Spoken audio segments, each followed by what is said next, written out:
Hello, everybody. Welcome to Chat with Matt. I'm your host, Matpreneur. Today is Woman in Tech, and we have another great guest for you today. And I'm going to let her introduce herself. Ladies and gentlemen, say hello to Miss Teresa Wright. Hi, everybody. My name is Teresa. I currently work as a show assistant specialist at Walt Disney World with design and engineering. I grew up in Indiana. I wanted to be an astronomer when I grew up and went to Indiana University studying physics and astronomy, thinking I was going to get my PhD and look at the stars for the rest of my life. And then I happened to do an internship at Disney called the Disney College Program, where I absolutely fell in love with making magic for people. And I thought, I need to do this. How do I get this in my life? And so I pivoted my career from academia and tried to get into engineering. And I first thought I needed to do mechanical engineering. I came down to Disney World and did some networking, and just happened to fall into an internship with computer programming. And someone took me under their wing, and I knew nothing about programming, and I learned it on the fly on my internship and absolutely fell in love with it. I love problem solving and getting to go behind the scenes at all these awesome attractions, Pirates of the Caribbean, Frozen Ever After, these amazing opportunities. And then, and then I was able to get a full-time job with that same team and have been doing this since 2016. I've gotten to work on everything from Frozen Ever After to Disney Cruise Line, and I helped open Rise of the Resistance in Hollywood Studios, and it's been a dream come true. I love my job. Wow. Wow. All that sounds amazing. It sounds like you've been around for a long time, enjoying all the good Disney fun. And how was it making a transition from that astronomy to tech? Like, was it overnight? Or like, you really just fell in love? Yeah, it wasn't quite overnight. It was definitely a transition of, I did the Disney internship and I really liked it, but I was still kind of headed towards an academia route. And then I did an internship with astronomy and realized that I didn't really want to write grants for a living. I didn't want to have to, the slog of academia is for a very specific type of person. And I learned that wasn't necessarily me. But luckily, I mean, I felt like physics taught me how to learn. And I really felt like I could take that anywhere, because it's problem solving. Like basic science is problem solving, and that's really what coding is too. It's kind of programming is a different way of thinking. You think very logically and step by step. But the transition wasn't awful, because I did have to do some computer programming for my physics courses, but so I had I dabbled in programming, but then once we really got into my internship and writing yes, got a taste for it for sure. That is amazing. So, real quick, the announcement we have, you're going to be joining actually two teams. You're joining our team, Blue Urban Tech, to help us facilitate for another team in Florida near you. I Am Women Proverbs, Gems Girls Mentoring. And we're excited to tell everyone we're going to be starting a Girls Who Code Club for the 7th through 12th grade. And I remember when you reached out to me, it was before the pandemic hit, right? And I got the email, I replied, and then we lost contact. And then, the world is great. You reach back out when, honestly, things are not settled down, but they kind of almost are settling down where we're almost in a normal space. And here we are, and this, today, we just started our first Girls Who Code Club. So what made you want to volunteer in that area and help people learn computer science or anything technical? Yeah, I'm super excited about our Girls Who Code Club. Really, really excited to get started. I have always had a passion for getting women on an equal footing with men in the world. And even when I was in the sciences, I was one of the only women in my courses in physics and astronomy. And then that has gotten even more stark being actually in industry. And I'm often the only woman in the room. There's not enough diversity. It's just me and a bunch of white dudes. And there's not enough diversity. And I know, and it starts at the bottom. It really does. It starts with girls knowing that they can do hard things and that science and engineering and math, that's for them. And I've heard stories of girls, and I've seen it firsthand on tutoring. Like, girls can get so discouraged at such a young age that, oh, well, I'm just not smart enough for math. And I totally disagree with that at a fundamental level. And I know that like I said, it starts at the bottom. So if we can get girls engaged, and know how smart they are and know that they can compete and be amazing. If we start that now, then maybe one day when they're 30 years old at Disney technical meetings, they're going to be surrounded by women and diverse women of all backgrounds. That's my dream. Yes. Yes. It's hard for it to still be a dream for me. It's like, it's crazy as a logical guy. And you know, when we started volunteering at our library, we just wanted kids to code. And then I discovered some other things, girls who code, Black Girls Code, a whole lot of programs focused on the girls.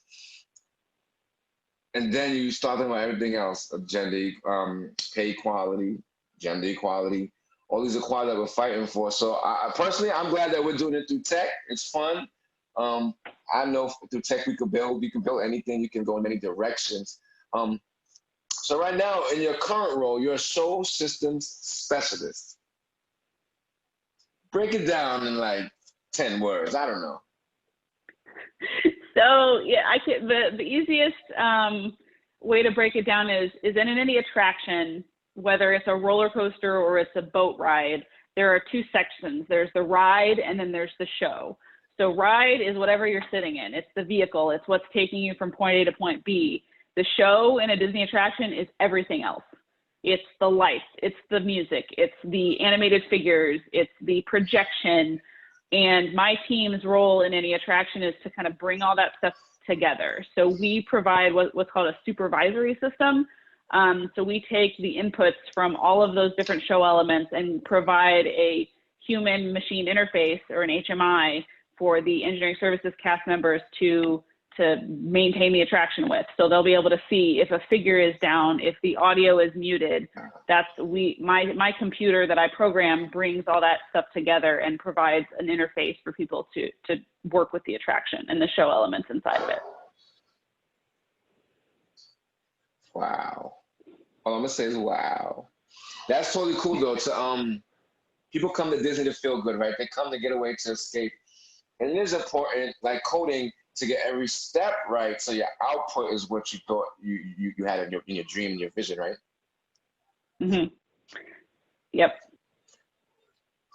I wanted to ask you, so during the pandemic, you've been working from home, or are you still going to the office? You're doing a hybrid thing like the school kids? Yeah, so when the pandemic first hit, everybody was sent to work from home that could.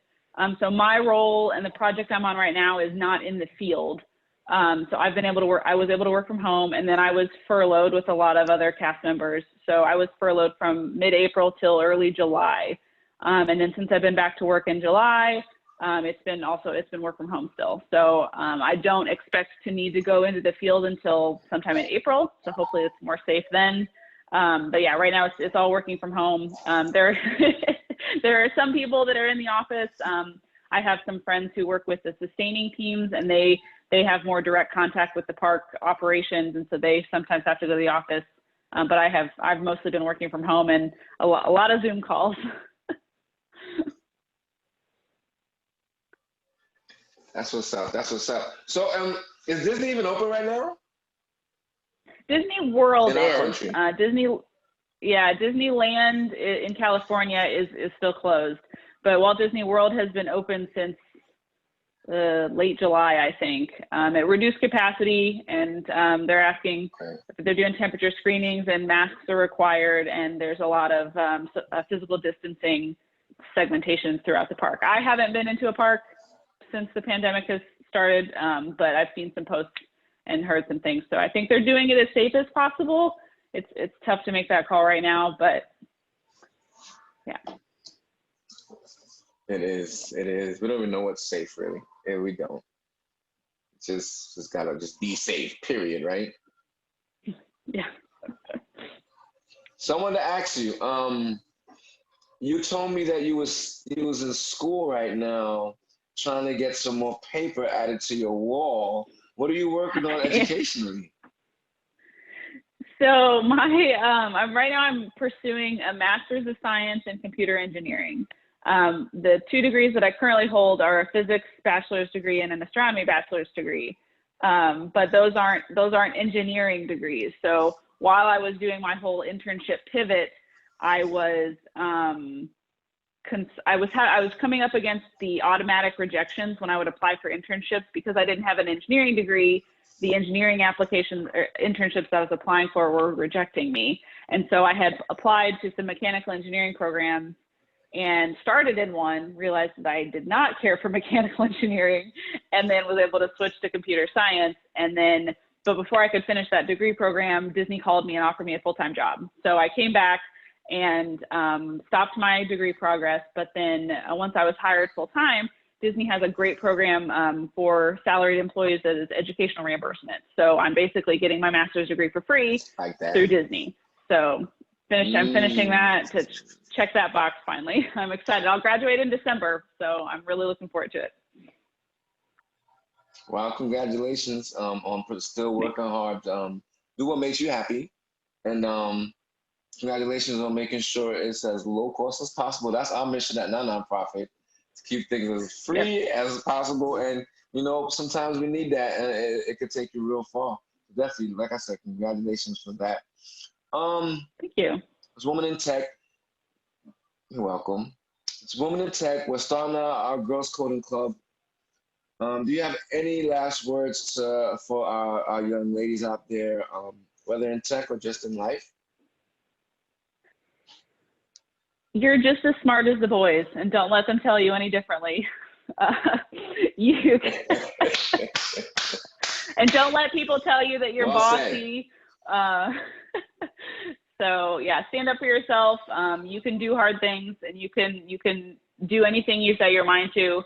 I really think that there are an endless, I know girls at this young age are not really thinking career-wise, but I think computer science gives you a foundation for problem solving. And you can, I mean, the world is your oyster. You can make websites, you can make games, you can build animatronics at Disney World.